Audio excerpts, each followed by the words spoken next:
Akkam jirtu kabajamtoota hordoftoota fi daawwattoota Oromiyaa Freedom Media dambalii gunguma uummataa.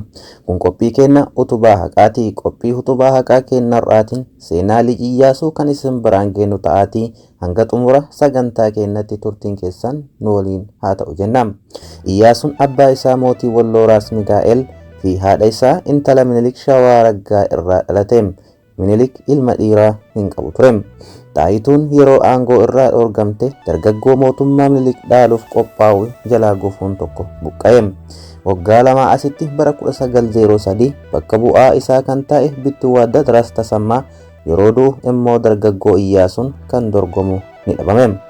Aangoo guutuu dhuunfachuu kan isa dhoorge kan xumurame dhume garuu du'uu didee qaama Minilik qofa ture mootii moototaa ta'uu yoo baateyyuu yeroo aangoo Iyyaasuu bara 1903 hanga bara 1906 ture. Haa ta'u malee jalqabuma irratti qixa hin eegamne irraa humni Xaayituu Iyyaasuu falmuu dhalataa ajajaa Xaayituutiin Finfinnee akka hin geenne kan dhoorgame ture.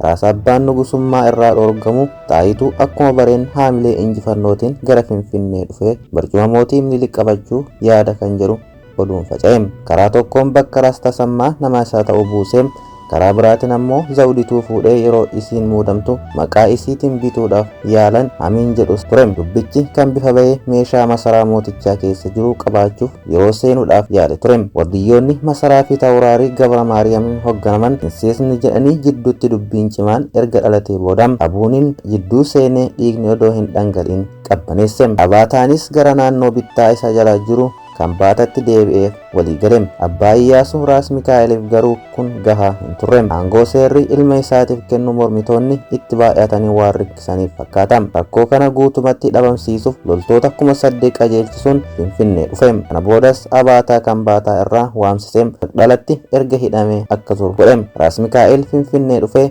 Raas Abaatee kan Baataa irratti waamee Maqdalatti hiisisee kana jidduutti kallattiin ba'ee mul'achuu irraa dhoksee kan ture. Ejjennoo fi Tawuraarii Habta Goorgis himaa dhufe. Kan Baataa abbaatiin dhaabbata dhalachuurraa darbee hoogganaa makaanistoota Shawaa ta'ee ol bahe. Yeroo tarkaanfiin Iyyaasuu makiinota yaaddoo keessa galchee Iyyaasuu aangoo irraa buusuuf qindeesse. Bodas yeroo abbaan isaa Iyyaasuu Raas Mikaa'eliin ilma isaa aangootti deebisuuf yaalii godhe shaleessuu keessatti hojii addaatti hojjete. Jabanii mootummaa Iyyaasuu jabana hibbootaan guutamedha. Afaan guutumatti gabrummaa isaa fi gadhummaa isaa dubbachuun nama dhiba. Irraa isaa ta'ee jabaan Iyyaasuu gabaabaa yoo ta'u isa booda taayitaa qabate Tafariin faallaa isaa baroota dheeraaf Itoophiyaa bituu isaa irraayyuu akka maqaan Iyyaasuu tolaan ka'u hin barbaadu ture. Kanaafuu kitaabota seenaa baay'ee keessatti irra deddeebi'amee kan himamu Muslima ta'uu isaa, qoosaa fi tapha jaallachuu Iyyaasuuti. Kitaabota caalaa uummata qubee hin lakkaa'amne waa'ee tola Iyyaasuu dubbata. Bareedinni isaa dandeettii dubbii fi nama ispoortii ta'uu isaa kan qalbii uummataa hawwatan keessaa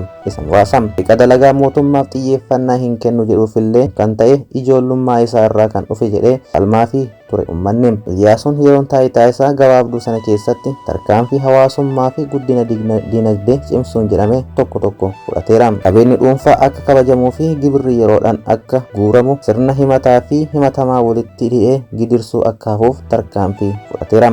Akkasumas sirna leeba shaayii jedhamee beekamu garuu kan namoonni ittiin haloo walirratti ba'aniif itti fayyadaman seera qabsiisuudhaaf yaaleera. Hordoftoota fi daawwattoota Oromiyaa Freedom Media sagantaa utubaa haqaa kennarraa kutaa tokkoffaa isa kanaan goolabneerra. Utubaan kutaa lammaffaa qabannee walitti kan deemnu ta'a. Seenicha dubbisuun kan isiniif dhiyeesse Anfaar Sultaaniin, seenicha barreessa fi gulaalan Gadaa Ulaabuutiin, ogummaa teeknikaa suur sagaleen Jibriil Muhammadiin waan hordoftaniif galatoomaa.